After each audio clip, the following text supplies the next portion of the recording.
Hello friends, मेरे digital classes में आप लोग का बहुत बहुत फिर से नए सेशन में स्वागत करता हूं।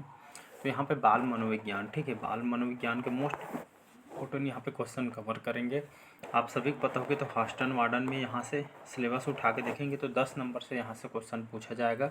साथ ही साथ आप जो है सी टेट हो गया, कोई भी स्टेट का जो है सी जी टेट वगैरह, मतलब कोई भी स्टेट का जो है स्टेट वगैरह का आप तैयारी कर रहे होंगे, सी टेट वगैरह मतलब सेंट्रल गवर्नमेंट में, उन सभी एग्ज़ाम के लिए काम आएगा। साथ ही साथ टीचर भर्ती, जो भी एग्ज़ाम का आप टीचर भर्ती के जो है तैयारी कर रहे होंगे तो उन सभी एग्ज़ाम के लिए काम आएगा, ठीक है जी। बाल मनोविज्ञान का सिलेबस आपको टीचर भर्ती में देखने को मिलेगा, ठीक है। सी टेट, सी जी टेट हो गया, सभी जो स्टेट के टेट होते हैं, ठीक है, वो सभी एग्ज़ाम में आपको देखने को मिलेगा। चलिए स्टार्ट करते हैं। यहाँ पे सभी क्वेश्चन आपके सिलेक्टेड होते हैं, ठीक है, ऐसा नहीं कोई भी क्वेश्चन कवर करा दें, ऐसा नहीं रहता है।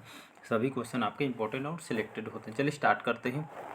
तो पहला क्वेश्चन देखते हैं, पीएफ का, ठीक है, पीएफ का जो उपयोग खाली स्थान मापन के लिए किया जाता है, तो याद रखिएगा पीएफ का जो उपयोग है ये आपके व्यक्तित्व के मापन के लिए जो है किया जाता है। इसका जो है सी ऑप्शन जो है करेक्ट आंसर हो जाएगा। तो याद रखिएगा पीएफ का उपयोग व्यक्तिगत मापन के लिए किया जाता है, ठीक है, सी ऑप्शन जो है करेक्ट आंसर हो जाएगा। अगला क्वेश्चन चलिए देखते हैं। सेकेंड क्वेश्चन है थीमेटिक, याद रखिए थीमेटिक एब्सेप्शन टेस्ट, जिसको हम टेट बोलते हैं, ठीक है। तो थीमेटिक एब्सेप्शन जो टेस्ट है, टेट का विकसित किसने किया था? मरे, मार्गन, एडवर्ड या मरे और मार्गन के द्वारा। तो मनोवैज्ञानिक मरे और मार्गन, इन दोनों के द्वारा ये जो टेट का जो है विकसित इन्होंने किया था, दोनों ने मिलके थीमेटिक एब्सेप्शन टेस्ट, ठीक है। तो इसका जो है डी ऑप्शन मरे और मार्गन, इसका डी ऑप्शन जो है करेक्ट आंसर हो जाएगा।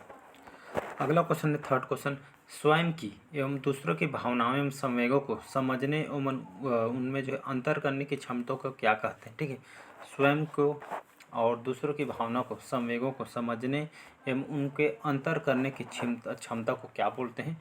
ये जो है इसको भावनात्मक, ठीक है, भावनात्मक, यहाँ पे भावनात्मक बुद्धिमत्ता इसको बोला जाता है। बी ऑप्शन जो है करेक्ट आंसर हो जाएगा। अगला क्वेश्चन देखते हैं। चौथा क्वेश्चन देखते हैं, ड्राइव सिद्धांत। ड्राइव सिद्धांत किसने संबंधित है, या ड्राइव सिद्धांत किससे संबंधित है? सीखना, खुफिया, प्रेरणा या व्यक्तित्व से, ठीक है।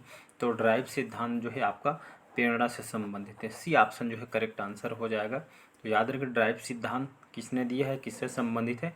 तो प्रेरणा से संबंधित है। सी ऑप्शन जो है करेक्ट आंसर हो जाएगा।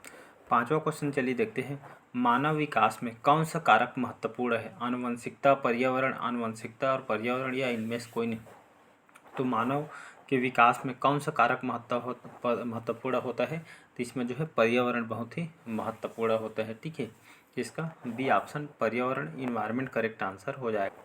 चलिए अगला क्वेश्चन है, छठा क्वेश्चन है, मानसिक संरचना जो सामाजिक और अन्य अनुभूति का मार्गदर्शन करती है उसे क्या कहता है, या इसको क्या कहा जाता है? तो इसको जो है स्कीमा बोला जाता है। कई बार क्वेश्चन आया हुआ है। तो मानसिक संरचना जो सामाजिक और अन्य अनुभूति का जो है मार्गदर्शन करती है उसको जो है स्कीमा कहा जाता है।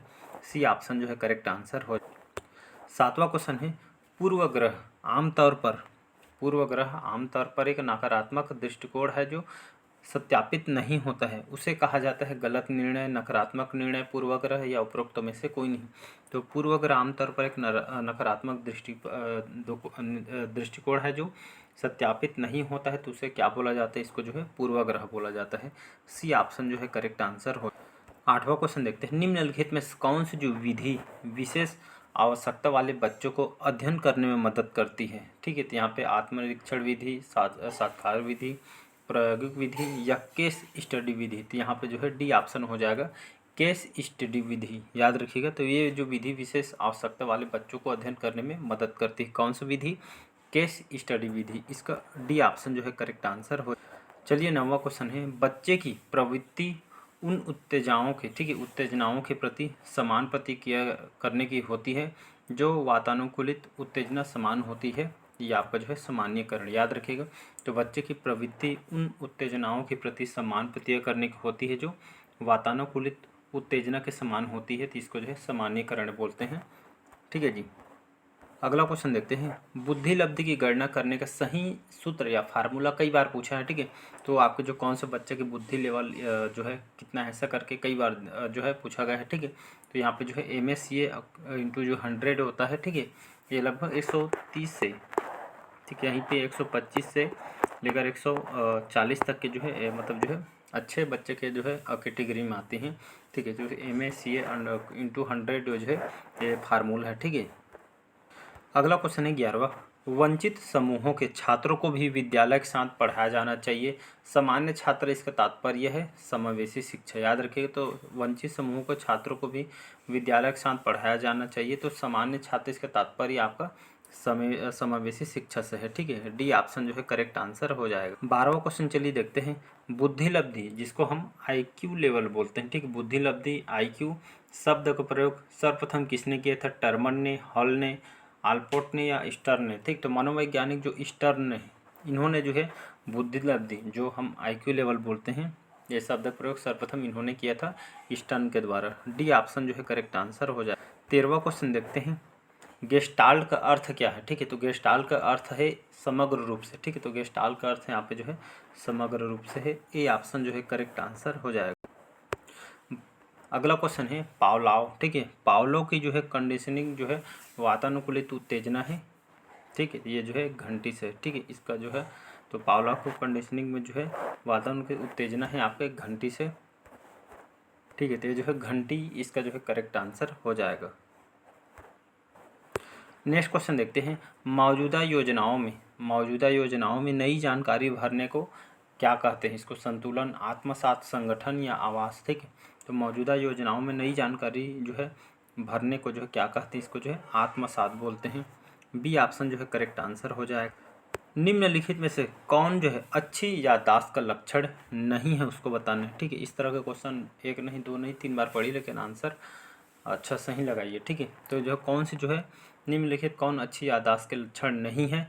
तीव्रता, औसत प्रतिधारण है, सटीकता या डी आपका सही समय पर सही सामग्री को वापस बुलाना। ठीक है, तो ये जो है अच्छी याददाश्त के लक्षण कौन सा नहीं है? तो ये जो है सटीकता, ये सटीकता जो है अच्छी याददाश्त के लक्षण नहीं है। सी ऑप्शन जो है करेक्ट आंसर हो जाएगा।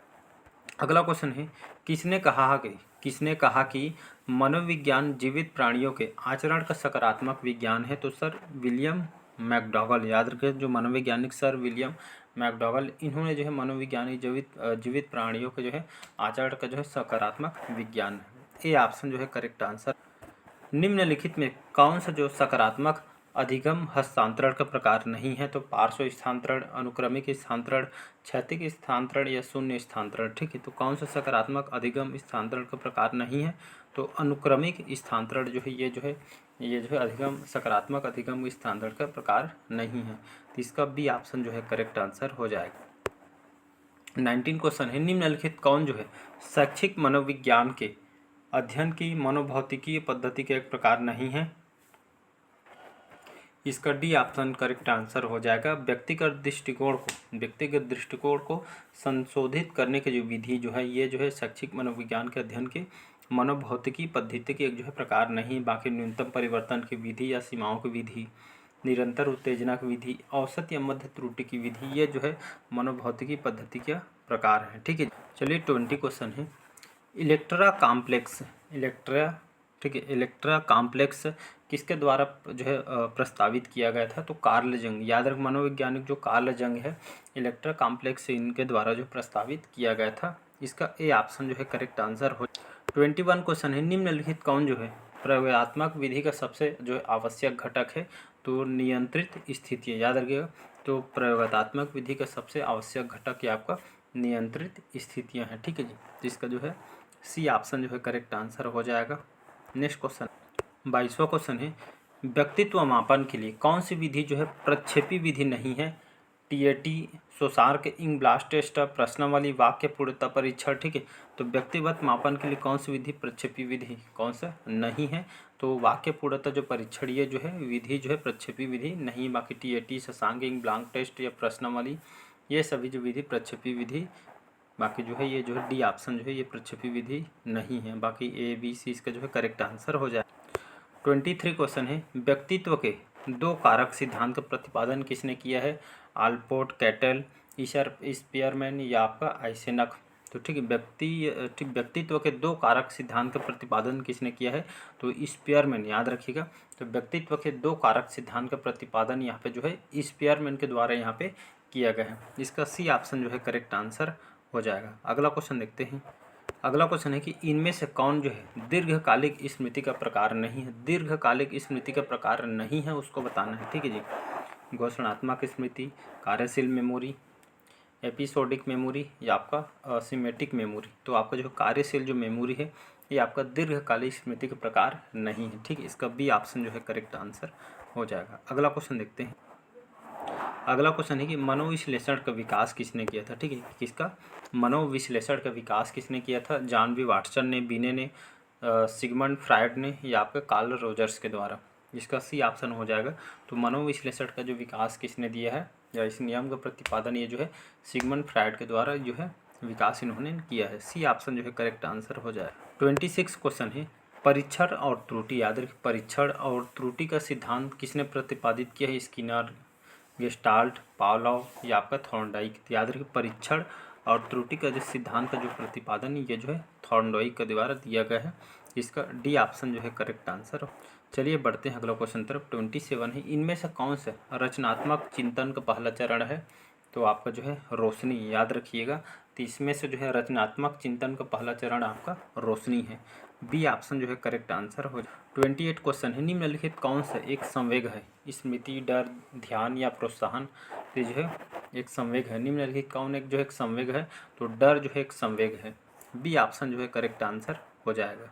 चलिए अगला क्वेश्चन देखते हैं। 29 है निम्नलिखित में से किसे कोहलबर्ग सिद्धांत का योगदान माना जाता है? तो ये जो उनके सिद्धांत ने, ठीक है, जो कोहलबर्ग के जो सिद्धांत है इनका योगदान माना जाता है। उनके सिद्धांत ने संज्ञानात्मक परिपक्वता और नैतिक प्रक्रिया के बीच के संबंध का जो है समर्थन किया है, ठीक है। इसका जो है ए ऑप्शन जो है करेक्ट आंसर हो जाएगा। चलिए लास्ट क्वेश्चन देखते हैं आज का। 30 क्वेश्चन है 30वां क्वेश्चन है कि अंतर्मुखी और बहिर्मुखी व्यक्तित्व का वर्गीकरण किसने किया है? जंग, ट्राटर, थॉर्नडाइक या इनमें से कोई नहीं, ठीक है। तो अंतर्मुखी और बहिर्मुखी व्यक्तित्व वर्गीकरण किसने किया है? तो ये आपका जो है मनोवैज्ञानिक जंग के द्वारा किया गया है, ठीक है। इसका ए ऑप्शन जो है करेक्ट आंसर हो जाएगा। चलिए आज के सेशन हम यहीं तक रखते हैं। कैसा लगा सेशन कमेंट करके ज़रूर बताइएगा। पहले बार आए हैं तो चैनल को सब्सक्राइब करके रख लीजिएगा ताकि नोटिफिकेशन आप तक पहुँच पाए, ठीक है जी। तो जितना आप पढ़े बढ़िया जो है रिवाइज़ करते रहिए। जितना आप जो भी आपके पास बुक वगैरह है तो बढ़िया रिवाइज़ करते रहिएगा, ठीक है। और प्रयोगशाला के एडमिट कार्ड जारी हो चुके हैं, तो आप एडमिट कार्ड भी डाउनलोड करके आपका जो लोकेशन वगैरह यहाँ पे जो है एग्ज़ाम सेंटर आप जो है चेक कर सकते हैं, ठीक है जी। एडमिट कार्ड व्यापम के द्वारा जारी कर दिया गया, ठीक है। तो चलिए आज का हम सेशन यहीं तक रखते हैं। अगले पार्ट में मिलते हैं। लाइक शेयर सब्सक्राइब कीजिएगा।